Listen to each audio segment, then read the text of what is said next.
This is Open Work, a look inside the watch industry, a podcast from Collective Horology. I'm Gabe Riley, co-founder of Collective. And I'm Asher Rapkin, co-founder of Collective. Collective Horology is an independent watch retailer based in Southern California. We carry a wide range of independent brands, including Singer Reimagined, Zeitwinkel, Arcanaut, and more. To learn more about us and to check out our available inventory, visit collectivehorology.com. Before we get started today, we want to share a little bit of news that we are really excited about. Core to our business are collaborative watches, and we've been making them since the company started in 2019. On November 19th of this year, 2024, Collective will release our 10th collaboration, which we are calling CX. This watch is a return to one of our early partners and is a project that has been in the works for going on almost 2 years now. Even more exciting is that the watch will be available for immediate delivery, so no pre-orders and no waiting. If you'd like to learn more about CX and get first access before the 19th, visit collectivehorology.com and sign up for our mailing list. And now, on to the show.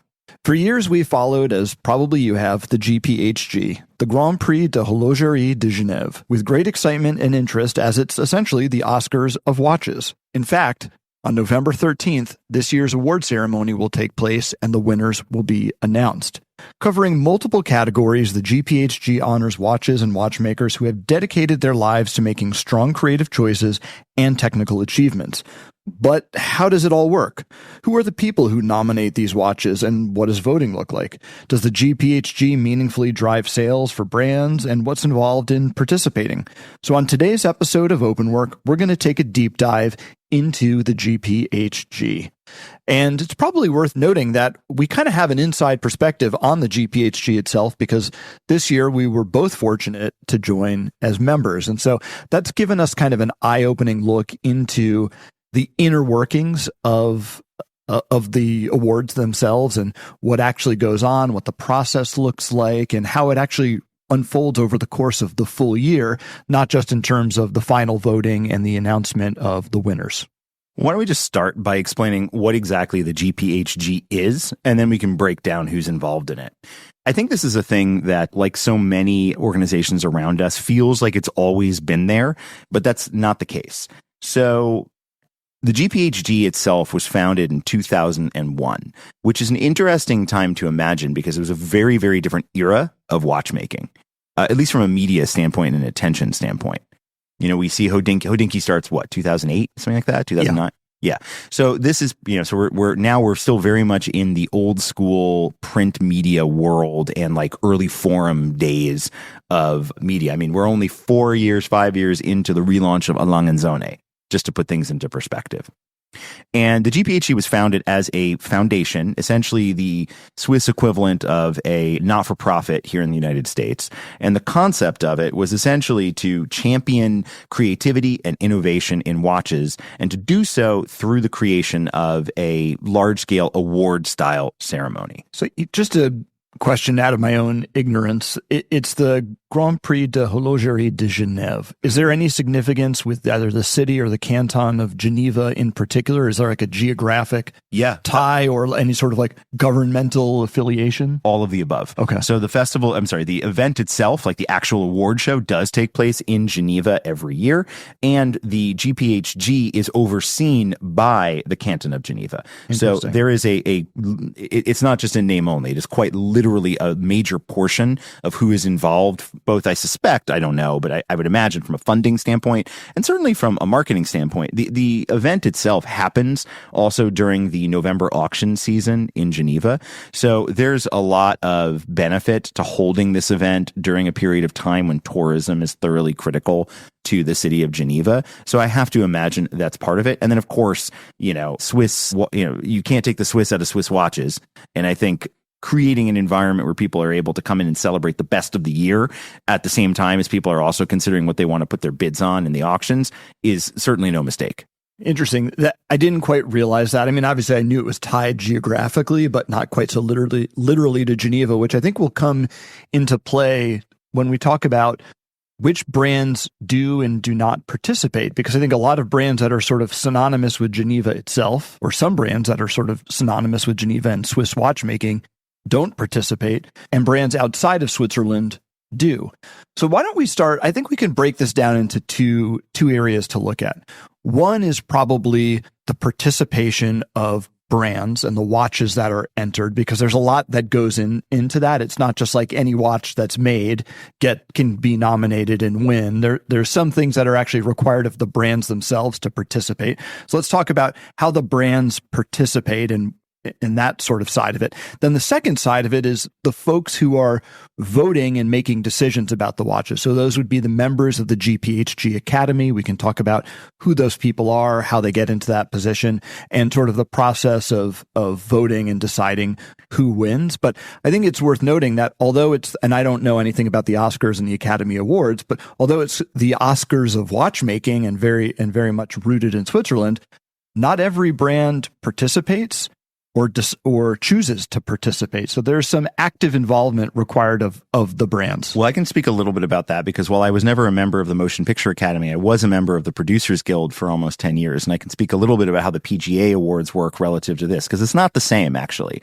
And it's interesting to look at like the distinctions between other awards events and structures that at least I've participated in, and that I think a lot of us are familiar with in the world of entertainment, which is certainly a broader pop culture phenomenon than watches. But I would also add a third topic that I think we should cover because this is open work. It would be remiss of us not to discuss the business implications of the participation in the GPHG and, of course, becoming a nominee or winning an award in one of the categories of the show. Good point. But yeah, why don't we start with exactly how this whole thing works?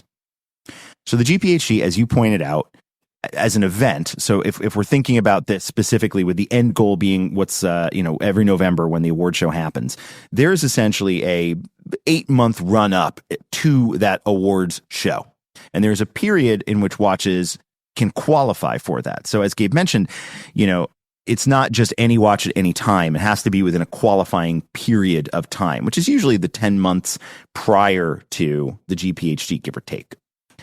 And the people who nominate watches for that are a wide assortment. Now, this has changed over the years. In 2020, the GPHG created what they call the Academy. And the Academy has slowly grown over the last 4 years, into about 1,000 people. And the Academy is broken down into a couple of different groups of folks. There are watchmakers and representatives of brands. There are collectors. And there are retailers and distributors. And in order to become a member of the Academy, you need to be invited. And there is a little bit of an opaque process for that, to be honest with you.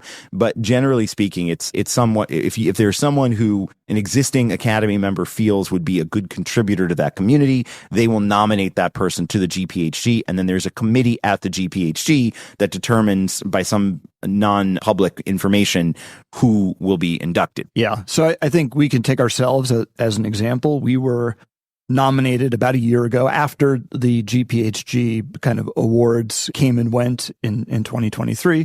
We were nominated by an existing member, and that was sort of frankly an email introduction from that member to the committee, and we didn't know if there was any sort of process, any sort of thing we were supposed to do. So we just sort of saw that our names were sent in, and a few months later we received an email welcoming us. So we don't necessarily know exactly how it works, except to say existing members. And I suspect that the membership committee at the GPHG may make some of their own decisions or choose to add people, but I can't be quite sure. Maybe someday we'll be on that committee. Probably not. We could do another episode. Well, actually, I think that committee is based off staff. It's not comprised of folks from the Academy.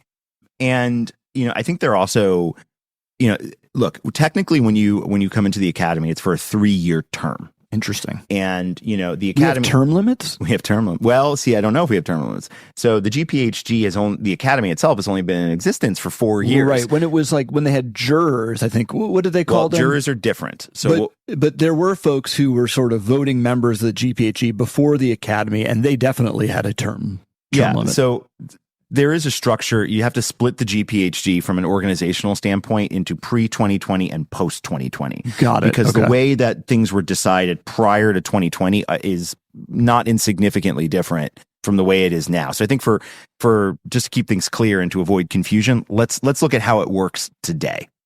So today, everyone who is a member of the Academy has the potential to be made a juror.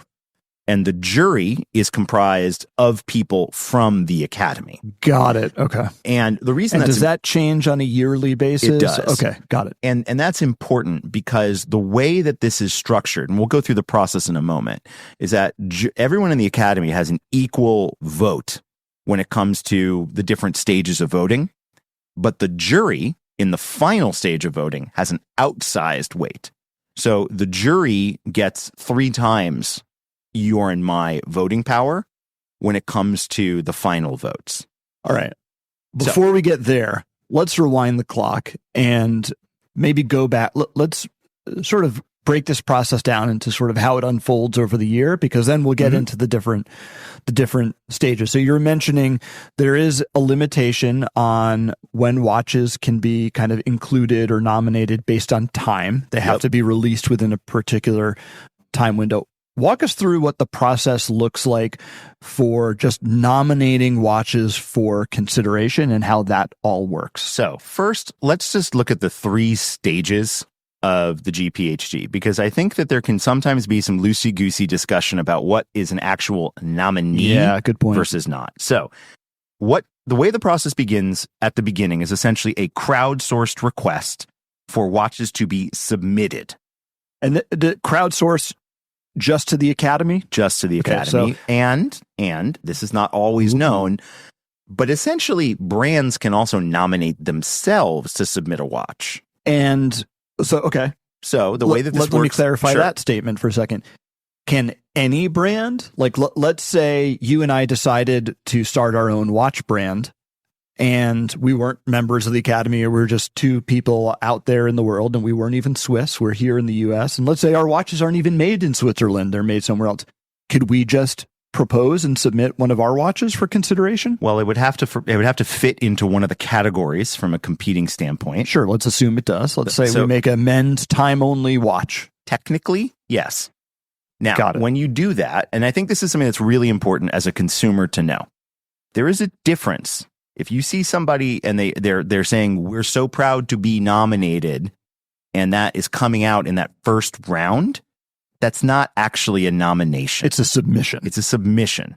Okay, so that will be the pool, essentially, from which nominees will be selected. Okay, so let's say you and I, we're changing roles a lot now, but right now in this pretend moment, you and I are employees, staff at the GPHG. And we've called for submissions, and we've received, I would assume, hundreds of submissions of watches from Academy members, maybe even from the brands themselves.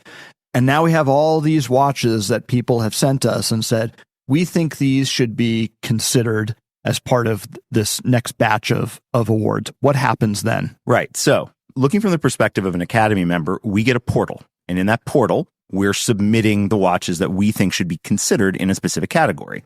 And generally, you're submitting a photo of that watch, a link to whatever URL exists. Oh, yeah, this is bringing back memories. Yeah, and remember, like, sometimes these watches, and this is interesting, sometimes these are unreleased watches, because a watch might compete that might come out, say, a month before the GPHG.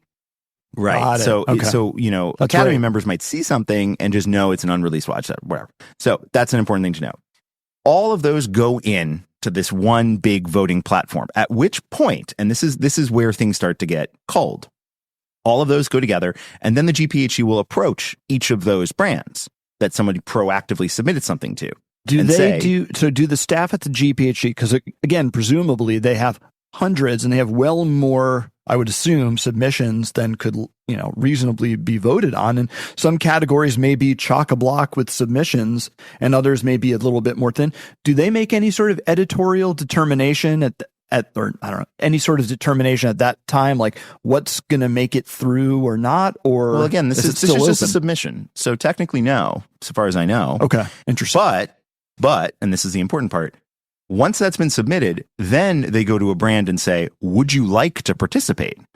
And if they do, there is a fee associated with that, which that brand must pay to then make it into that first consideration set, aka the first vote. Okay, so this is an important place to pause for a second, because now we're getting into that first area first area we highlighted, which is the participation of brands, right? So we took a moment to stop and talk about the participation of Academy members and jurors and all that stuff.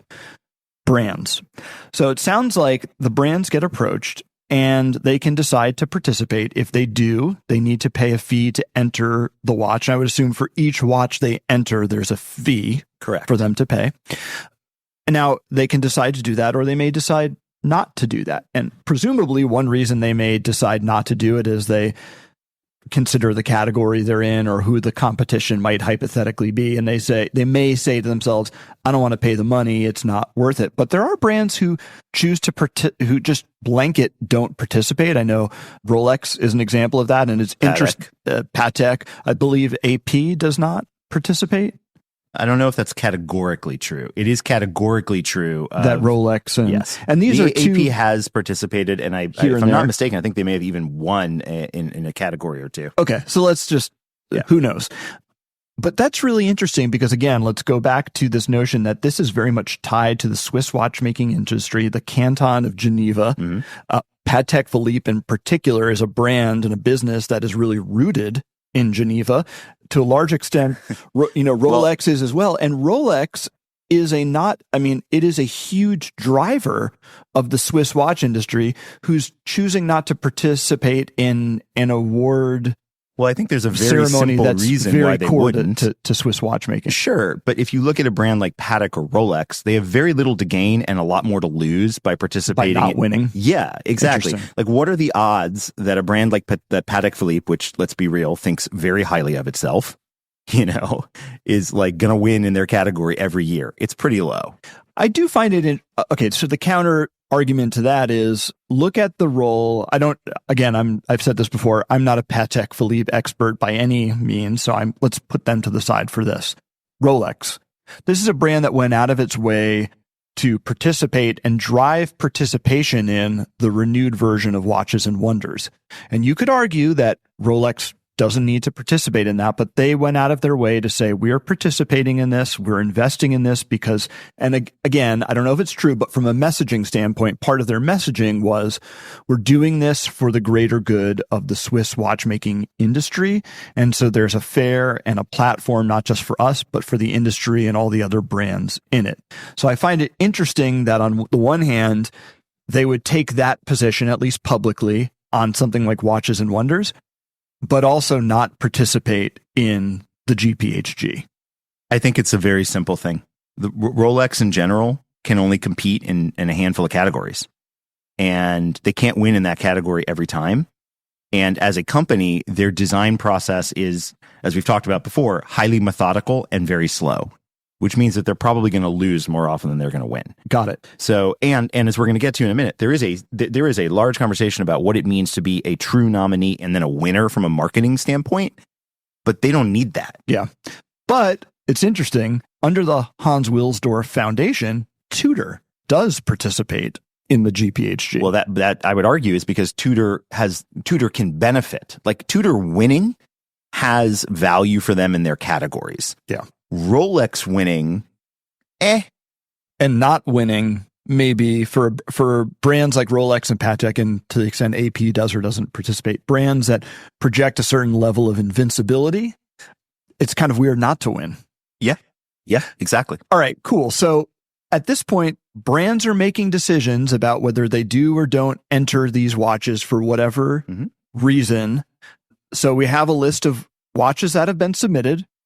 We've got brands who have said, okay, yes, I'm going to participate. Now what happens? Okay, so now that's when we see that first list come out, and that list can seem very daunting. So this is usually around April, May, and this is where you'll see that first consolidated list of all the brands that have decided that they're going to accept the challenge and they want to be in this program. And is this list public, or is this just public. A list that goes to the Academy? No, members? This is public. This is after the Academy has already submitted all of their suggestions and after brands have self-nominated, whatever. That's why you'll see in some categories, you're like, my God, there's like 40 watches in here. Yeah. And that's why. All right, so that goes out. Now the competition essentially begins, because the next stage is where the Academy will then vote on all of those watches. Submissions. Correct. To get to the actual GPHG nominees. Okay. And this is done by stack rank voting. This is stage 2. Stage 1 was submission. Stage 2. Now we're into what would actually be considered the nominees. And how do we get there? So I want to be clear. The first list is not actually an achievement. It's 700 Swiss francs. And I know that there's probably some people out there that are rolling their eyes at me, but I really think it's important to recognize this if we're going to put value on winning the GPHG. And is there any kind of marketing claim a brand can make other than saying it was a watch that was entered? Well, there are marketing claims that brands do make. So all right, I'm not trying to pick on anyone in particular, but like, what would a brand say at this point? How has like submitting a watch to the GPHG maybe been twisted? I can't really blame anybody for wanting to take advantage of a situation that will help them grow their brand. But I do think it's important for people just to have visibility into what these things mean. So when a watch is submitted in this first round of consideration, there has been no curation to it or voting on it. So essentially, anybody can submit. So it's just really important to know that what these folks are really doing, and you can use this, they might use this as a consumer facing opportunity, but really what they're trying to do is get the attention of the jury, because it's the jury who's going to choose who the actual nominees are when they go into the next phase of voting. So you'll see people say, like, we're so proud to have our watch considered by the GPHG. And I think it's important as a consumer just to know what you're looking at. And it might sound like we're splitting hairs.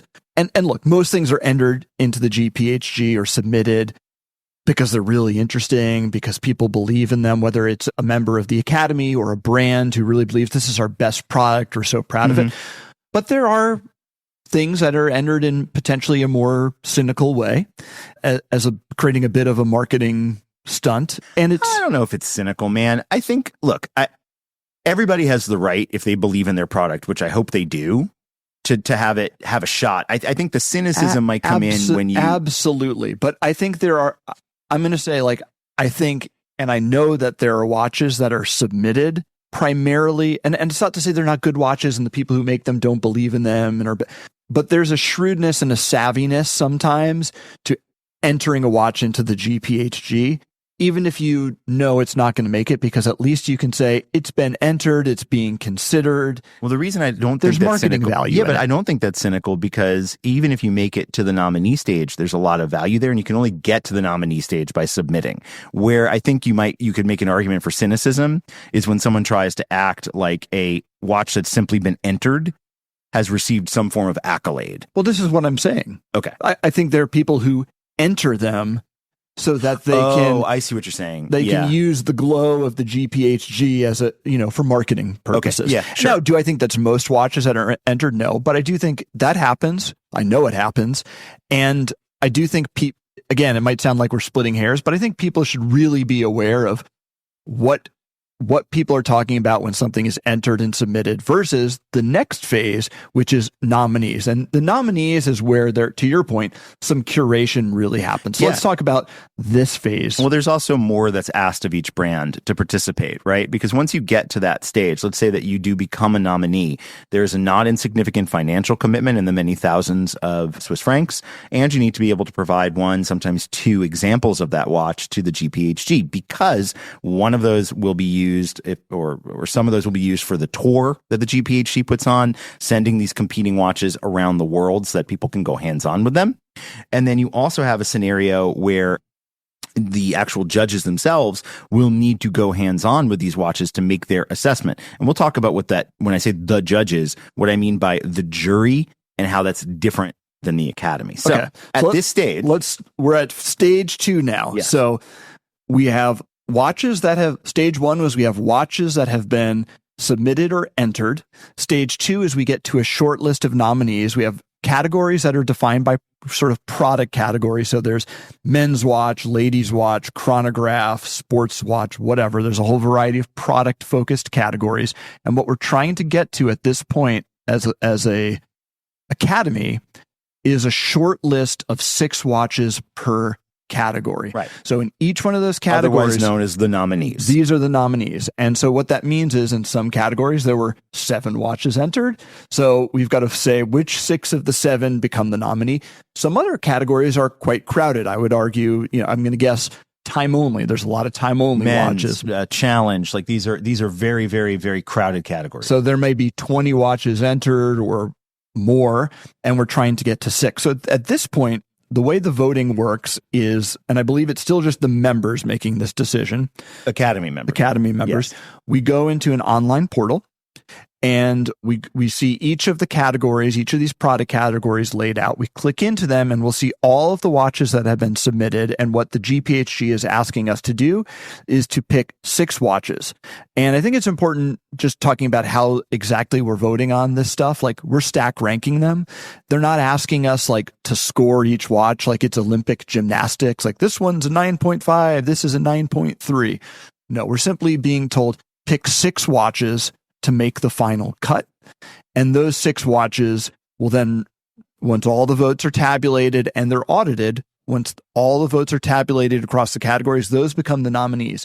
Now, that does have real value and significance and does represent some curation, because as we've said, in some of these categories, we're going from 15 or more watches down to 6. Yep. And at this stage, we now head into essentially the final push on the GPHG. And there's 2 components to this. The first is the final vote by the Academy members, where those 6 watches are once again stack ranked. And then the formation of a jury. And the jury is made up of about 30 people who are Academy members selected by the GPHG. It is not the same jury every year, as we said earlier. And those folks convene in person in Geneva shortly before the award ceremony to go hands-on with those watches and make their decision as a jury of where their votes go. And that's important because the jury has an outsized vote relative to the broader Academy. I believe the broader it's about, Academy does still vote. Of course. Okay. But the jury has just about a 3x weight in terms of their vote. So this is really important because technically, even if the jury agrees on certain watches, if the majority of the Academy, the other 970 people, felt very differently, and we don't have transparency into how each other voted, but if that's just how it played out, that would still eclipse the vote from the jury. So the 2 do balance themselves out. And I suppose, and nobody will ever know this, but I suppose I am curious to know if that has ever happened. But it's sort of a fun question to wonder about.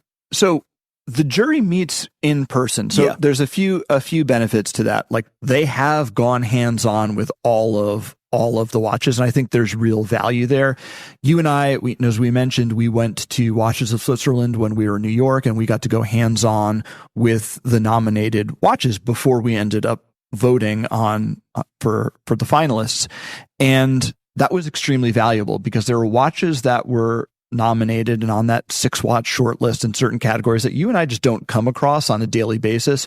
Jewelry watches we've talked about in the past. It was, 1, eye-opening. 2, you and I just wouldn't see those watches. And with jewelry watches in particular, really seeing them in person makes quite a difference. These are works of art, as are the watches in many categories. So I do think it's important that there is a jury who we know has gone hands-on with this stuff. It's not even just that. The jury is also comprised, and they do this intentionally, of a representative mix of the categories of people in the Academy, right? So media, retailers, watchmakers. So Pietro Tomahar, by the way, for those of you who are not familiar, the founder of the limited edition in the UK, he was on the jury last year, and he actually did a pretty interesting behind-the-scenes look at what it's like to be on the jury on his YouTube channel. So go back and check that out.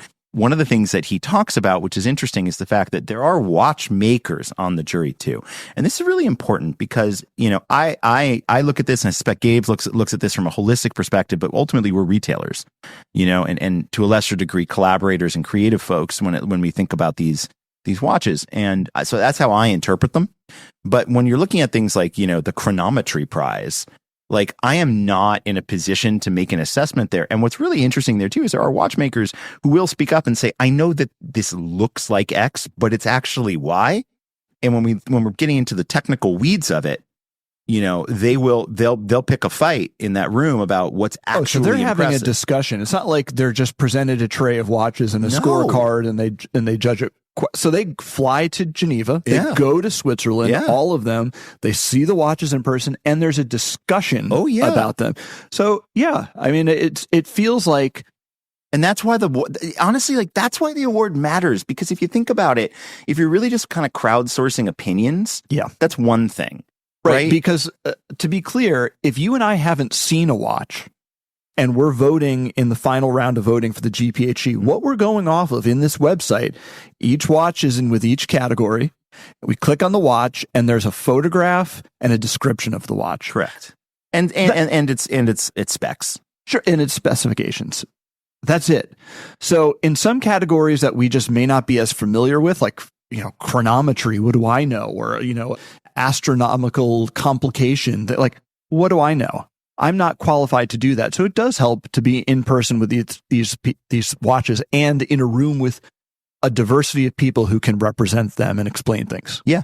And that's part of the reason why they have an outsized value. It's not just that these are, like some magical group of people that are somehow special. They're a selected group of people that are special because they've had the ability to go hands-on, and therefore their individual expertise can be more appropriately applied to the actual competition. And that leads us to the final stage, which is the actual award show. Well, before we get to the award show, I want to talk about categories, because we've talked about the categories that are defined by product. So all the things we mentioned, men's watch, sports watch, jewelry watch, things like that. There are also these categories in the final round of voting for both the members and the jury that eclipse particular product categories. So there's a Guy d'Or, which is kind of the grand prize. There is Revelation. That all of these kind of cross categories. Well, so these cross category awards don't always happen. I mean, there are some that do, like the Grand Prix, for example, but some of them come and go, like sustainability or the jury prize. Like, these are things that are at the discretion of the GPHG every year. But they're cross categories. So these are watches that might have been competing in category X, but still could potentially become like the Grand Prix winner, for example. And we all vote on that too, by the way. So everyone in the jury, yes. Everyone in the academy plus the jury makes their singular selection out of the entire competing watch category. Yeah, let's be clear about how that works. So there are these cross categories. Let's say take the Grand Prix, or the sort of the best in show. When you're voting on that, you're picking among all of the nominated. Yeah, you're not stack ranking. You're picking one watch from all of the nominated watches, right? And this is true of the other categories. So Revelation, this is kind of like best new interesting entrant into the industry. You're picking a watch from every watch that's been nominated, which I think is interesting. So it's not like you can say, oh, there's this other watch that I think is amazing. The sustainability category is a really interesting one. I found that very hard to vote on without understanding a lot about those particular watches. The write-ups on each of those watches, obviously, well, I think that's why some of these awards come and go, right? Like, if people are just like, I don't know. But it's not like I could say, like, oh, there was this other watch that I know of that is really sustainable and interesting, I'm going to enter that. No, it has to be from the nominated watches, which may or may not have been nominated for having anything to do with sustainability or this, that, or the other thing, which is interesting. So then we get to the award show. And the award show, if you're wondering who is in the audience, it's Academy members and their guests and folks that have been invited by the GPHG. And I would assume that would also include the brands who have been nominated. Yeah. If you're a competing watch, of course, you're invited to attend as well. And it's at a theater in Geneva. It's beautiful. It's at the Fairmont Hotel? Yeah, there's a theater right beneath the Fairmont. And I think this comes back to this broader point that we brought up earlier of like, well, what is the business value of all this? First thing I want to point out is, while this isn't the be all and end all deciding factor of what the best watches are, in many ways, it's the best that we've got. And it's been really interesting to see some trends over the years. And when you go back to the prize winners of 2 years ago, 3 years ago, 5 years ago, it's a really interesting walk down memory lane of not just what were the hype watches of that era, but also what were the most interesting watches of that era. And there are some pretty amazing watches that have won in their categories over the years, which is why when somebody says that they are a GP or a watch was a GPHG nominee, it really matters, because if we don't think that the GPHG nominations have value, then we can't put any weight into actually winning the thing. Now, I would be remiss if I didn't say that like all things in every industry where there are, all-encompassing awards, that this is a political thing too. The brands, it matters to a brand to be able to put the GPHG winner or nominee badge on a watch on their website or in store. It matters. These things do have a marketing impact. And as a result, Like, there are people who will go out there and they're really going to make an effort to try and win over Academy members and other Academy members trying to win over their colleagues too. This does not come to life, by the way, in like gift baskets and trips. It's not that, but it's conversation, you know? And I can tell you that, like, I've spoken to other Academy members and I've shared with them what I think is an impressive watch that year and why I voted for it, because I want to see those watches win, you know, and there are watches in specific categories that I really, really, really believe in and I want to see them win. So I'm going to go do a little bit of glad handing with my colleagues in the Academy to make that happen. And, you know, for some brands, like, that really makes a big difference in giving them credibility, and that credibility translates hopefully into sales for them. And we see this, you know, Chapek earned its first GPHG relatively early in its life. I think that was back in 2016. Yeah. And that was a huge monumental win for them. It really mattered. And, you know, that's because the watch deserved it. That's why it won. But you can't discount why you see these watches go on tour, why these brands pay this money, and why, you know, everyone is out there fighting hard to win, because there is both a pride component and a not insignificant business component to this. Yeah, I think the pride component is important too. I think there is marketing value, and we've talked about the both cynical and very tangible and real, earnest marketing value being the GPHG. There's also industry and career value as well. You know, this is an award show, and as you pointed out, the people who are judging it and who are the members of the Academy are in the industry. The people who are in the room for that award show are in the industry. The people who are reading a lot of the trade coverage, the people who are reading the trade coverage are in the industry. And having a watch that's nominated or wins is a career-defining moment for someone. Now, you know, in many cases, someone, you know, Chapek is a great example. You know, the Xavier is not going to go work at another brand tomorrow, right? He's one of the founders of Chapek. This is really his life's work. But for someone who's maybe at a more mainstream brand, or a brand that's part of a holding company, or someone who has a key role in a brand and a watch that's nominated, who isn't a principal in the business or a founder, like, this can be you know, if you're a watch designer and you designed a watch that's nominated or wins, these are very important career defining moments as well. By the way, slightly tangential, but it is important to note this. You can vote for yourself, by the way. Yeah. So just so folks know, like there are members of the Academy who work for brands and products that are nominated, and they are absolutely down for that. Well, we're in the Academy, and we voted for watches, presumably who we retail or have business relationships with. Yeah, now, but the argument would be that you're not doing it just because you have a business or retail relationship. Sure, but even if you were, you've got an Academy of 1,000 people, then you have the group of point. You know, like, that stuff I think cancels itself out. Like, we're not going to sway the results, but I do think, like, as enthusiasts, a lot of times we think about the GPHG as the Oscars of watchmaking from a consumer standpoint. Like, this is sort of the industry telling us what's the best, but it's also the industry speaking to itself. And this is all just as important of like a business to business award show as it is, you know, something that the watch industry communicates to consumers at large. Yeah. So look, as we wrap this up, here's what we'd say, because, you know, by the time this airs, we'll be within days of the GPHG. 2 days. November 13th. GPHG coming out. I would encourage you to look at this with an open mind and optimism. There are a lot of checks and balances in this system that ensure that one particular brand or watch doesn't get undue favor from a small group of people.